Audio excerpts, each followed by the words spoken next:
গোলাম মির্জা কাদিয়ানি এই পাঞ্জাবের কাদিয়ানে, পাঞ্জাব শহরের কাদিয়ানে যার বাড়ি ছিল গোলাম মির্জা কাদিয়ানি, যার ইন্টারনেটে ছবি আছে, আপনি এক্ষুনি গুগলে সার্চ করেন দ্য পিকচার অফ গোলাম মির্জা কাদিয়ানি, যখনই বলবেন ছবি বেরিয়ে যাবে। কার? গোলাম মির্জা কাদিয়ানির। বড় বড় দাড়ি রেখেছে, নামাজের দাগ কপালে আছে, নামাজের দাগ এখনো ছবিটা আছে, কপালে নামাজের দাগ আছে, বড় বড় দাড়ি। নিজেকে কি বললো? নবী বলে দাবি করলো। নিজেকে কি বলে দাবি করলো? সত্য না মিথ্যা? আপনি বলেন, শোনেন নে, শোনেন নে? মহাসামনে হাফেজ সাহেব সাধারণ মানুষ হ্যাঁ বলবেন তো, তাহলে বলো কি বলে যাচ্ছে জুনায়েদ, ঠিক বলছি তো নাকি? এই শুনছেন আপনারা? গোলাম মির্জা কাদিয়ানি কে তৈরি করলো? ইহুদি নাসারা তৈরি। মুসাইলামা কাজ্জাব কে তৈরি করলো?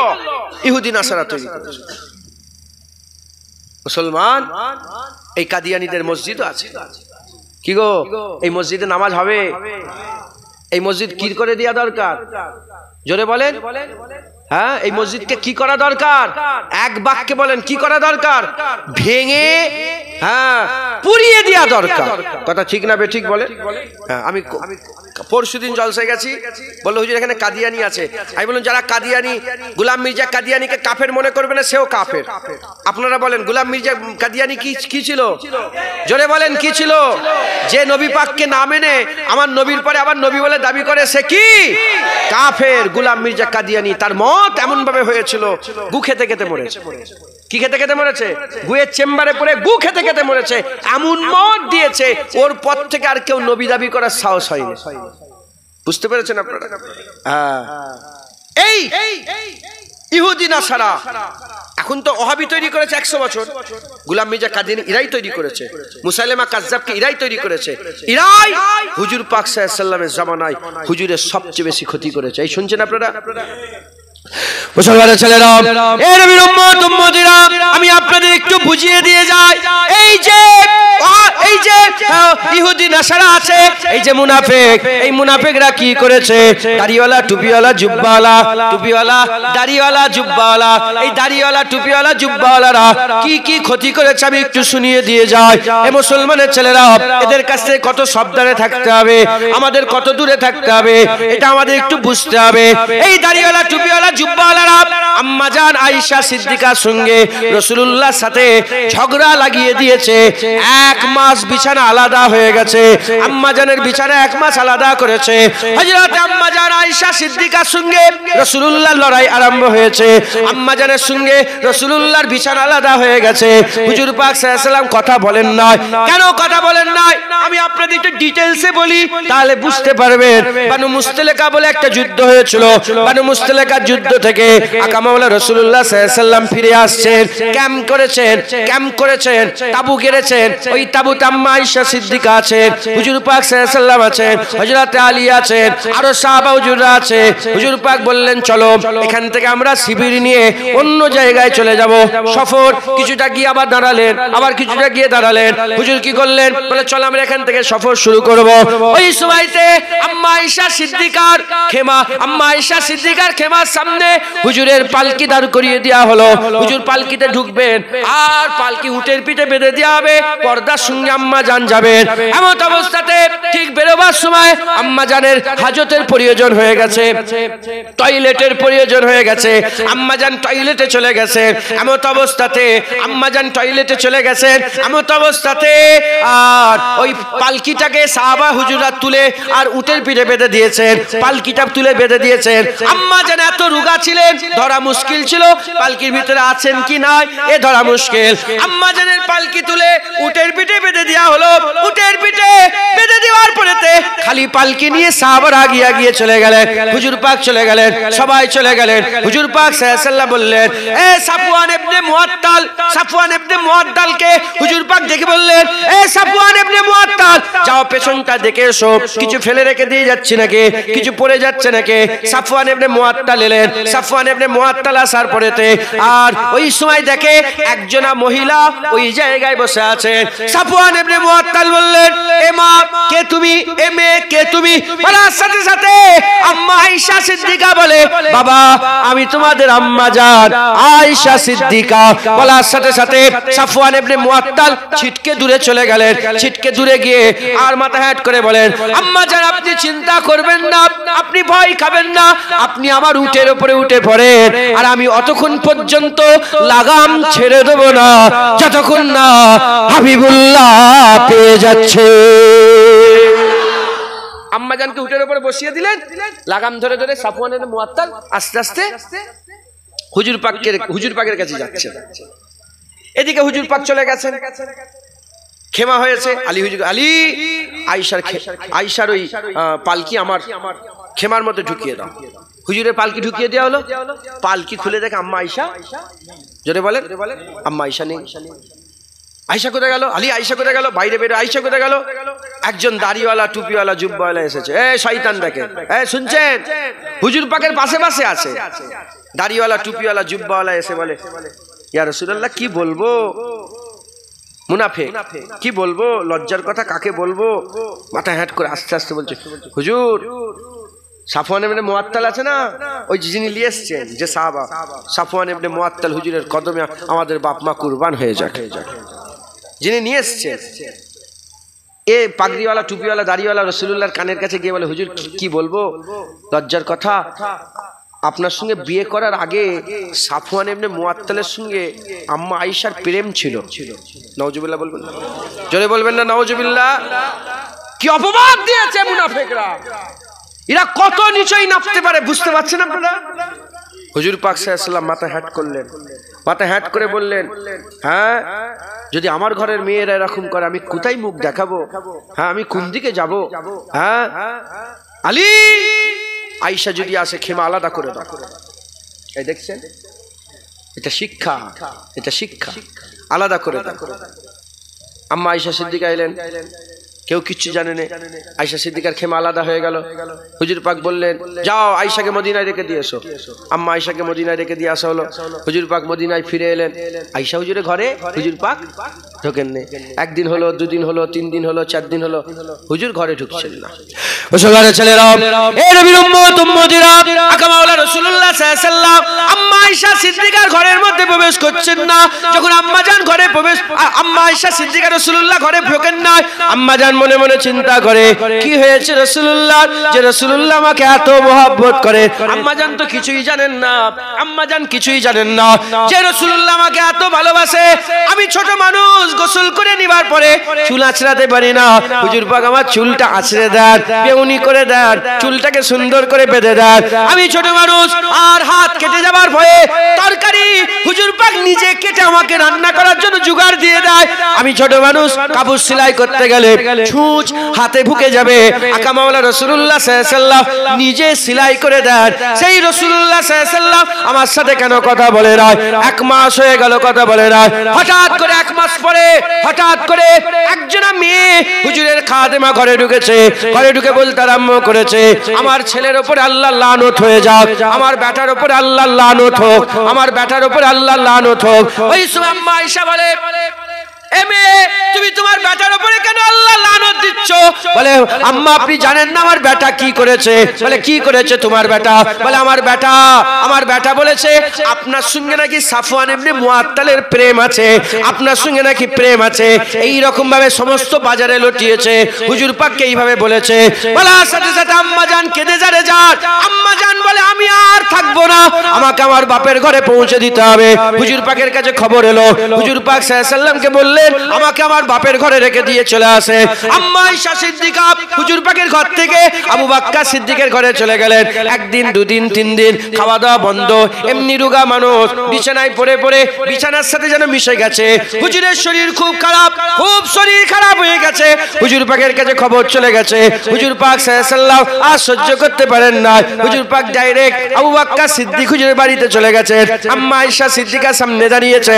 আম্মা আয়েশা সিদ্দিকা হুজুরের সামনে দাঁড়িয়ে বলে, আয়েশা বলো বলো, তুমি যদি কিছু না করে থাকো, তুমি যদি সব কিছু করে না থাকো, তাহলে বলো আমি কিছু করি নাই। আম্মা আয়েশা সিদ্দিকা বলেন, আম্মা আয়েশা সিদ্দিকাকে হুজুর পাক সাল্লাল্লাহু আলাইহি ওয়াসাল্লাম বলছেন, আর যদি বলো না, যদি বলো না এসব কিছু করে থাকো, তাহলে তওবা করো, আমি রাসূলুল্লাহ নিজে আল্লাহর কাছে মাপ চাইবো। বলার সাথে সাথে আম্মা আয়েশা সিদ্দিকা বলে, ইয়া রাসূলুল্লাহ, ইয়া হাবিবাল্লাহ, আমি যদি বলি আমি কিছু করি না, আমি যদি বলি আমি কিছু করি না, মুনাফিক আপনাকে শুনিয়েছে, মনের মধ্যে একটা সন্দেহ রয়েই যাবে, আমি কিন্তু বলবো না আমি কিছু করি না। আবার আমি যদি বলি আমি তওবা যদি করি, তাহলে আমি দোষের দোষী হয়ে গেলাম, আমি দোষের দোষী হয়ে গেলাম। আমি এখানে যেমন ইউসুফ আলাইহিস সালামের ভাইয়েরা ইউসুফ আলাইহিস সালামকে কুয়ায় ফেলে ছিঁড়া খুন মাখা জামা নিয়েছে ইয়াকুব আলাইহিস সালামের হাতে দিয়ে মিথ্যে বলেছিল, মিথ্যে দিয়ে বলেছিল যে আমার ভাইকে আর বাঘ টেনে নিয়ে চলে গেছে। হযরত ইয়াকুব আলাইহিস সালাম কোনো জবাব দেয়নি, হ্যাঁ বলে নাও বলে নে। ইয়াকুব আলাইহিস সালাম বলেছিলেন, এই ব্যাপারে আমি আল্লাহর উপরে ভরসা রাখি, আল্লাহর উপরে ভরসা রাখি। আমিও ইয়াকুব আলাইহিস সালামের শূন্যতা আদায় করে আমিও এই ব্যাপারে আল্লাহর সঙ্গে আল্লাহর উপরে ভরসা রাখি। কারণ আপনার সঙ্গে আমার বিয়ে, আপনার সঙ্গে আমার বিয়ে দুনিয়ার কোনো মানুষ দেয়নি, রাসূলুল্লাহর সঙ্গে আয়েশার বিয়ে স্বয়ং আল্লাহ দিয়েছে।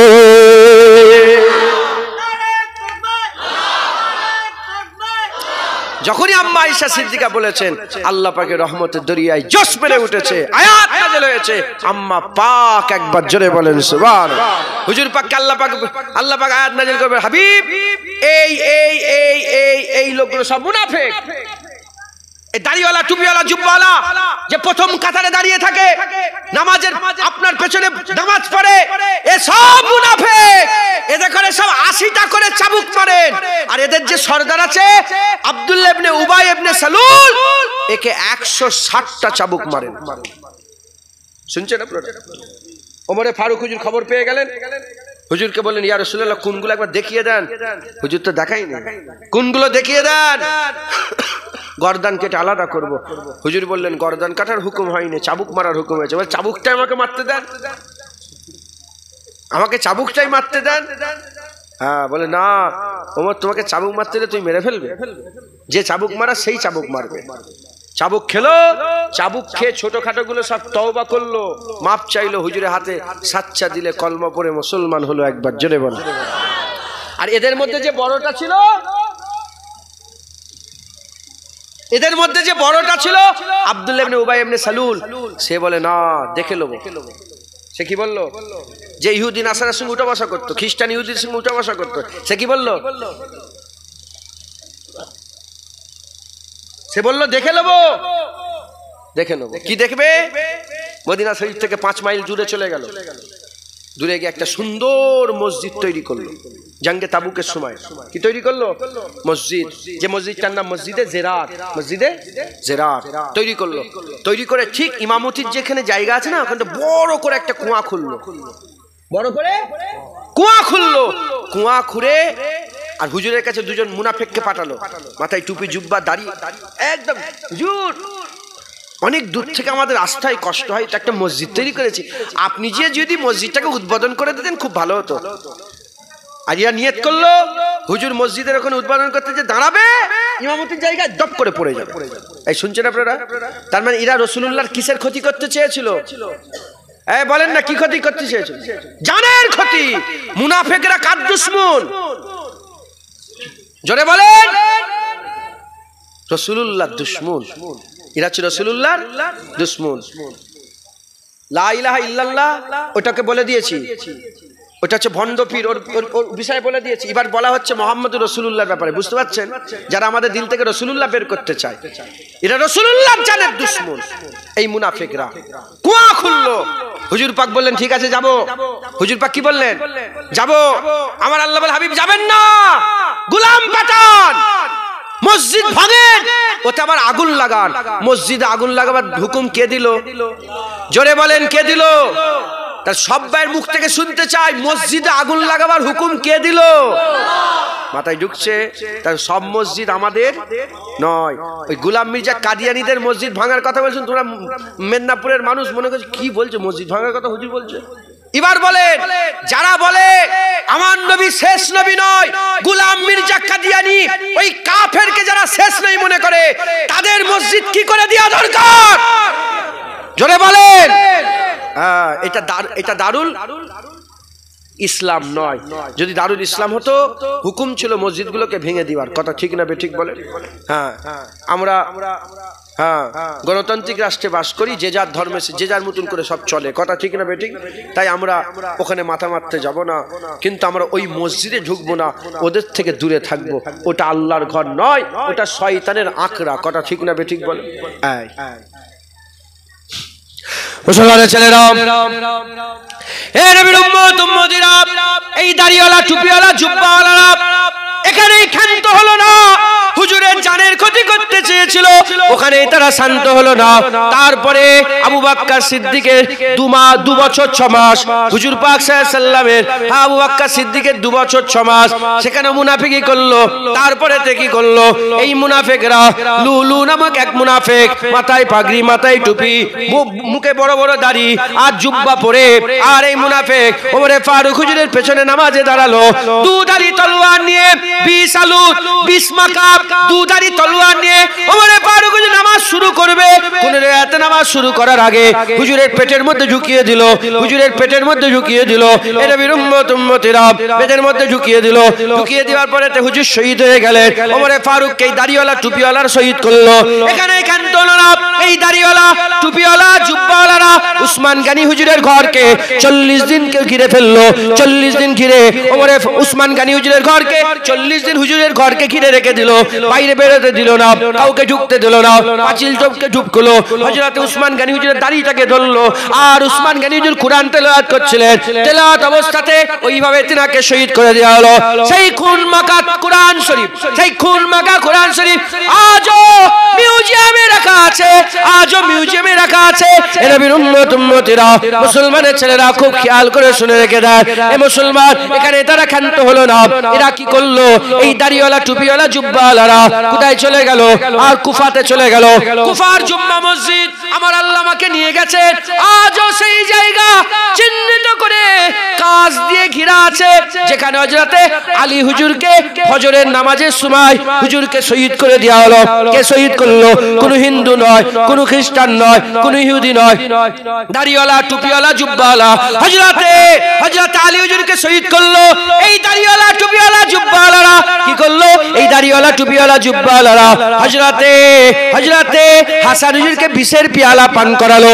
বিষের পেয়ালা কে পান করালো? হিন্দু খ্রিস্টান ইহুদি নয়, দাড়িওয়ালা টুপিওয়ালা জুব্বাওয়ালারা হযরত হাসানকে বিষের পেয়ালা পান করালো। এই দাড়িওয়ালা টুপিওয়ালা জুব্বাওয়ালা হযরতে হুসাইন হুজুরকে শহীদ করলো। এই দাড়িওয়ালা টুপিওয়ালা জুব্বাওয়ালারা হুসাইন হুজুরের গর্দানে ছুরি চালালো। এই দাড়িওয়ালা টুপিওয়ালা জুব্বাওয়ালারা, এই দাড়িওয়ালা টুপিওয়ালা জুব্বাওয়ালারা হযরত আব্বাস আলামদারকে শহীদ করলো। এই দাড়িওয়ালা টুপিওয়ালা জুব্বাওয়ালারা হযরত আলী আকবরকে শহীদ করলো।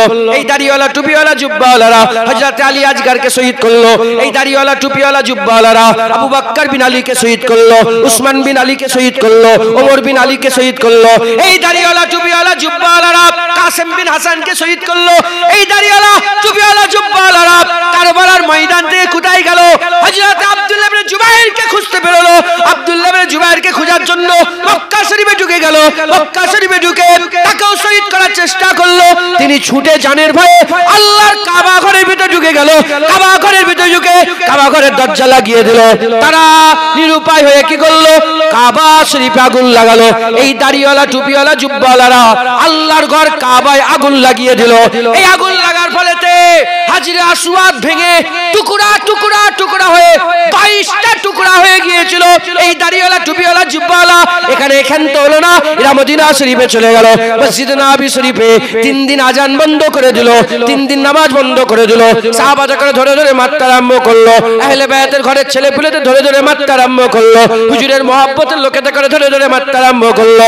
আল্লাহর নবীর শখের মসজিদে ঘোড়া ছাগল বেঁধে পেশাব পায়খানা করালো। একজনে নাবিনা সাহাবা বলে, একজনে নাবিনা চোখে দেখতে পাই না। সাহাবা বলে আমি নাবিনা বলে আমাকে কিছুই বলেনি। চ্যাটচপর দিয়ে আমাকে ছেড়ে চলে গেল। আমি হুজুরের রওজা পাকের পাশে দাঁড়িয়ে দাঁড়িয়ে হুজুরের রওজা পাকের পাশে বসে কাঁদছিলাম। আর এমন অবস্থায় দেখলাম 3 দিনই ফজরে, জোহরে, আসরে, মাগরিবে, ইশাতে হুজুর পাক সাল্লাল্লাহু আলাইহি সাল্লামের রওজা মুবারকের ভিতর থেকে আজানও শুনতে পেয়েছি, জামাতে নামাজও হয়েছে।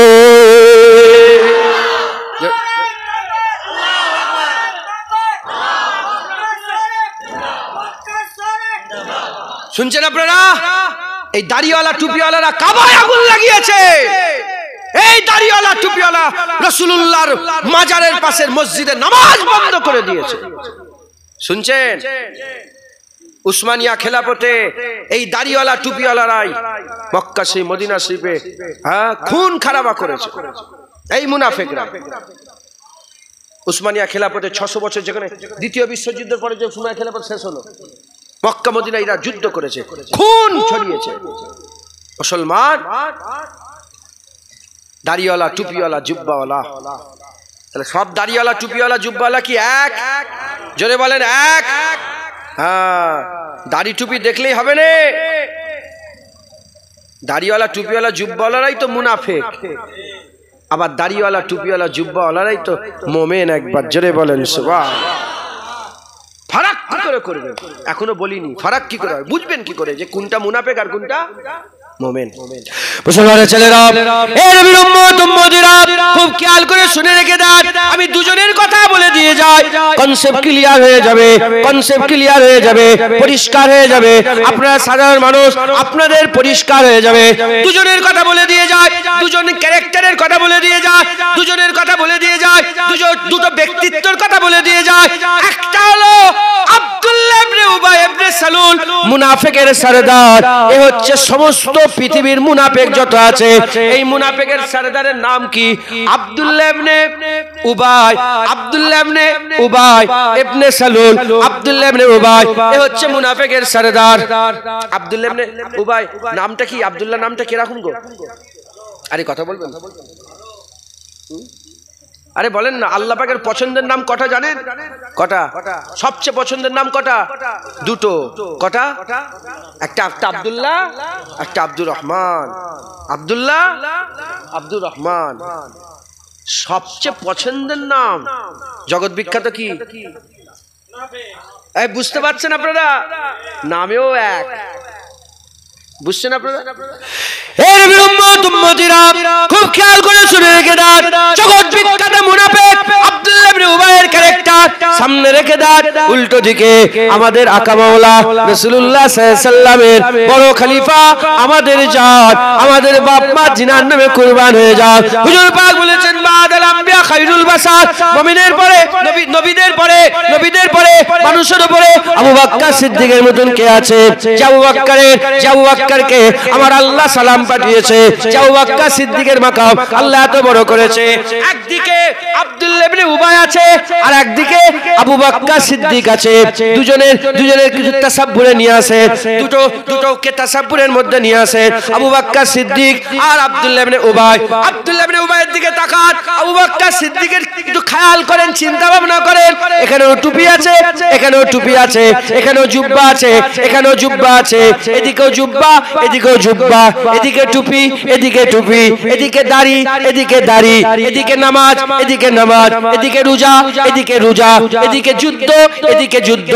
আবু বকর সিদ্দিক জিহাদের ময়দানে গেছে, আব্দুল্লাহ ইবনে উবাইও নবীর হয়ে ছোট ছোট জিহাদের ময়দানে যুদ্ধ করতে গেছে। এদিকেও জিহাদ, এদিকেও জিহাদ, এদিকে মুসলমানের নাম, এদিকে মুসলমানের নাম, এদিকে আবু বকর, এদিকে আব্দুল্লাহ। এই নবীর উম্মত উম্মতিরা, নামাজে, টুপিতে, দাড়িতে, জুব্বাতে, তাকওয়া তাহারাতে, সব জায়গায় একরকম জাহিরি সুরাতে, কেউ বলতে পারবে না এক এক। কিন্তু একজন মুনাফিকের সরদার আর একজন মুমিনের সরদার, একজন মুনাফিকের সরদার আর একজন মুমিনের সরদার। নামাজ, রোজা, হজ, যাকাত, তাসবিহ, তেলাওয়াত, দান, খায়রাত, ইবাদত, আমল, জিকির, সব থাকা সত্ত্বেও একজন মুনাফিকের সরদার হলো আর একজন মুমিনের সরদার সরদার কেন হলো? কারণ এটা এ মুনাফিকের সরদার হয়েছে, কারণ এর সব আছে, দিলে রাসূলুল্লাহ নেই। আর ইনি মুমিনের সরদার হয়েছে, ইনি মুমিনের সরদার হয়েছে, এজন্য হয়েছে ইনার সব আছে, দিলের মধ্যে রাসূলুল্লাহ আছে, আমার আল্লাহ সেরা বানিয়ে দিয়েছে।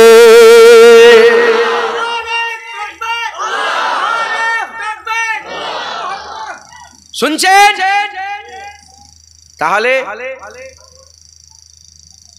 দাড়ি টুপি জুব্বা সব আছে, এ মুনাফিক হলো কেন? সব থাকা সত্ত্বেও দিলে কি নেই? নবী নেই, রাসূলুল্লাহর ভালোবাসা মহব্বত, হ্যাঁ পিয়ার ইশক হুব্বে রাসূল প্রেম নেই। আর উল্টো দিকে সব আছে, রাসূলুল্লাহর প্রেম আছে, আমার আল্লাহ সেরা বানিয়ে দিয়েছে। আরেকটু জোরে হবে না সুবহানাল্লাহ? আমাদের সকলকে মোমেন হয়ে যদি টিকে থাকতে হয়, দিলের মধ্যে কি রাখতে হবে?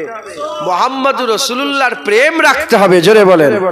হুজুরের মহব্বত, ভালোবাসা, ইশক হুব্বে রাসূল আমাদের অন্তরে রাখলে আমরা আর যাই হোক মুনাফিক হব না। জোরে হবে না সুবহানাল্লাহ?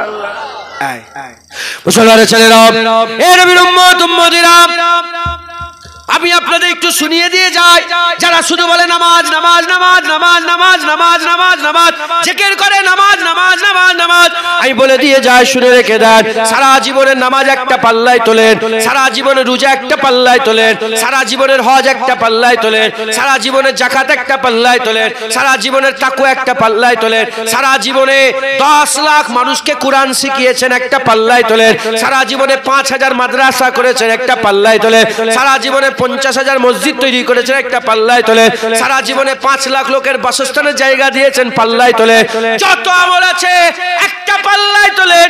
উল্টো দিকে সারা জীবন নয়, একদিনও নয়, 1 ঘন্টাও নয়, 1 মিনিটও নয়, 1 সেকেন্ডও নয়, 1 ন্যানো সেকেন্ডও নয়, তার থেকেও কম সময়ে কথার দ্বারাই, চোখের দ্বারাই, কথার দ্বারাই, হাতের দ্বারাই, ব্যবহারের দ্বারাই, আকীদার দ্বারাই, আমলের দ্বারা হুজুর পাক সাল্লাল্লাহু আলাইহি সাল্লামকে যদি কেউ হুজুরের কাজের দ্বারাই, আমল কাজের দ্বারাই হুজুর পাক সাল্লাল্লাহু আলাইহি সাল্লামকে কেউ যদি কষ্ট দিয়ে দেয়, কষ্ট দিয়ে দেয়, আল্লাহর কোরআন শরীফ আল্লাহ বলছেন, আনতাহাবাতা আমালুকুম ওয়া আনতুম লা তাশউরুন, তোমার সমস্ত আমল বরবাদ হয়ে যাবে, ওয়া আনতুম লা তাশউরুন, তুই বুঝতে পারবে না, তুই বুঝতে পারবে না, তুই বুঝতে পারবে না। এ নবীর উম্মত উম্মতিরা, সাধারণ মানুষ শোনেন, তোমার নামাজ, তোমার রোজা সব বরবাদ হয়ে যাবে যদি রাসূলুল্লাহর সঙ্গে বিয়াদবি হয়ে যায়। আর আল্লাহ না করেন, আল্লাহ না করেন, 1000 বার, লক্ষ বার, কোটি বার আল্লাহ না করেন, আল্লাহ না করেন, যদি দাড়ি চাচা বেনামাজি বেরোজগার হয়ে মরেও যাও, লা ইলাহা ইল্লাল্লাহ মুহাম্মাদুর রাসূলুল্লাহ, আল্লাহর রাসূলের মহব্বত যদি দিলে থাকে, জাহান্নাম থেকে তুলে আমার আল্লাহ জান্নাত দান করে দেবে।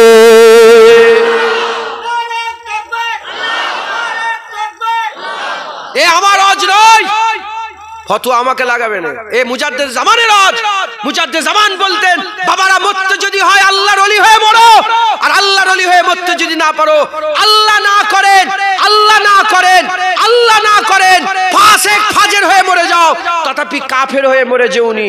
নবীর সাথে যারা বিয়াদবি করে তার আমল বরবাদ হয়। আর কোরআন শরীফে আল্লাহ বলছে, আমল এক ঝটকায় কাফেরদেরই বরবাদ হয়ে যায়। নবীর যারা দুশমন তারা কাফের। তারা কি বলেন? সামান্য যদি এইটুকুন বলেন যে আমার কদু ভালো লাগে না, তাতে যদি কাফের হয়ে যায়, আর নবীর দুশমনি করলে ইমান থাকবে? মুসলমান যতদিন দিলে রাসূলুল্লাহ আছে, ঈমান আছে, জেনে হবে না। মুসলমানের ছেলেরা, এ নবীর উম্মত উম্মতিরা, সেই মুনাফিকের সিলসিলা আজও আছে। পরেও ছিল, ইমামে আজমকে দাড়িওয়ালা টুপিওয়ালা শহীদ করেছে, ইমামে শাফিকে দাড়িওয়ালা টুপিওয়ালা শহীদ করেছে, ইমামে আহমদ বিন হাম্বলকে দাড়িওয়ালা টুপিওয়ালা শহীদ করেছে, ইমাম মালিক হুজুরে জিভকে দাড়িওয়ালা টুপিওয়ালা কেটে বাদ দিয়েছে। কেন, কি দোষ করেছিল? আহলে বায়াতে জিকির করত, হযরত হাসান হুজুরের কথা বলতো, হুসাইন হুজুরের কথা বলতো, আহলে বায়াতে জিকির করার জন্য হযরত ইমাম মালিক হুজুরের জিভকে কেটে নেওয়া হয়েছিল। কে কেটেছে? হিন্দু কাটেনে, ইহুদি নাসারা কাটেনে, দাড়িওয়ালা টুপিওয়ালা জুব্বাওয়ালারা কেটেছে। এরকম ভাবে যেমন রাসূল পাক সাল্লাল্লাহু আলাইহি ওয়াসাল্লামের জামানায় ছিল, আবু বকর সিদ্দিকের জামানায় ছিল, ওমরে ফারুকের সময় ছিল, উসমান গনির সময় ছিল, হযরত আলীর সময় ছিল, হযরত হাসানের সময় ছিল, হুসাইনের সময় ছিল, আব্দুল্লাহ ইবনে জুবাইরের সময় ছিল, অনুরূপভাবে ইমামে আজমের সময় ছিল, ইমামে শাফির সময় ছিল, ইমাম মালিকের সময় ছিল, ইমামে আহমদ বিন হাম্বলের সময় ছিল, মুসা কাজেমকে 14 বছর জেলখানায় ঢুকিয়ে দেওয়া হয়েছিল, মুসা কাজেম হুজুরের সময় ছিল, আলী রাজা হুজুরের সময় ছিল, ইমাম তাকির সময় ছিল, ইমাম নাকির সময় ছিল। এই নবীর উম্মত উম্মতিরা, মুসলমানের ছেলেরা এই মুনাফিক নাপতে নাপতে আজও মুনাফিক আছে, আজও মুনাফিক আছে। দাড়িওয়ালা টুপিওয়ালা জুব্বাওয়ালা টিভিতে বসে বসে, ফেসবুকে লাইভে এসে এসে, আর ইউটিউবে বসে বসে চিৎকার করে করে নবী পাককে মরা বলে চিৎকার করছে, রাসূলুল্লাহর মাজার জিয়ারত করা হারাম বলে চিৎকার করছে, রাসূল পাক সাল্লাল্লাহু আলাইহি ওয়াসাল্লাম আমাদের মতন মানুষ বলে চিৎকার করছে, হুজুর পাক সাল্লাল্লাহু আলাইহি ওয়াসাল্লাম শাফায়াত করবে এটা ধারণা করা শিরক বলছে। হুজুর পাক সাল্লাল্লাহু আলাইহি ওয়াসাল্লামের ব্যাপারে এরা বলে কিয়ামতের ময়দানে হুজুর পাক তার গুনার ওজন ভারী হবে না নেকির ওজন ভারী হবে, এই রকম চিন্তা ভাবনা করে। রাসূলুল্লাহর গুনাহ আছে এটা মনে করলে তো কাফের হয়ে যাবে, কারণ রাসূলুল্লাহর গুনাহ আছে মনে করে হুজুর পাকের শানে গুস্তাখি করে। আর সাধারণ মানুষকে শুধু নবীর বিরুদ্ধে, নবী পাকের শানে গুস্তাখি করানোর জন্য তারা কথাবার্তা শেখায়, উল্টো দিকে শুধু বলে নামাজ পড়ো, রোজা রাখো, হজ করো, যাকাত দাও। তারা জানে এক নবীর সাথে বিয়াদবি করলে সব বরবাদ হয়ে গেল, তাই এরা নামাজ রোজা করায়, উল্টো দিকে নবীর বিরোধিতা করায়। তাই আমাদের সকলকে কি করতে হবে?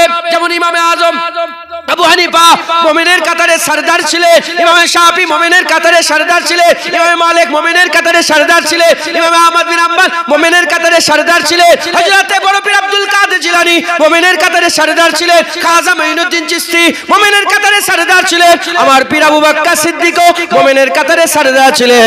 আমাদেরও জামানাতে আল্লাহ মুমিনের কাতারে সরদার রেখেছে, হাক্কানি আলেম রেখেছে, তাদের কথাবার্তা অনুযায়ী চলতে হবে। আর আমাদের সকলকে মুমিনের ফরজ আদায় করতে হবে। যারা হুজুরের সামনে বিয়াদবি করবে তার প্রতিবাদ করব। আর আমাদের সকলকে হাবিবুল্লাহ পাওয়ার শুকর আদায় করে হাবিবুল্লাহর ইজ্জতের পাহারা দিতে হবে। বলেন ইনশাআল্লাহ। রাজি আছেন? মুসলমান হুজুর পাক সাল্লাল্লাহু আলাইহি ওয়াসাল্লামের সামনে বিয়াদবি যারা করে আমাদের তার প্রতিবাদ করতে হবে, প্রতিবাদ করতে হবে। মুনাফিকরা হুজুরের ইজ্জত সহ্য করতে পারে না। দেখবেন এদের ফতোয়া সব নবীর ব্যাপারে।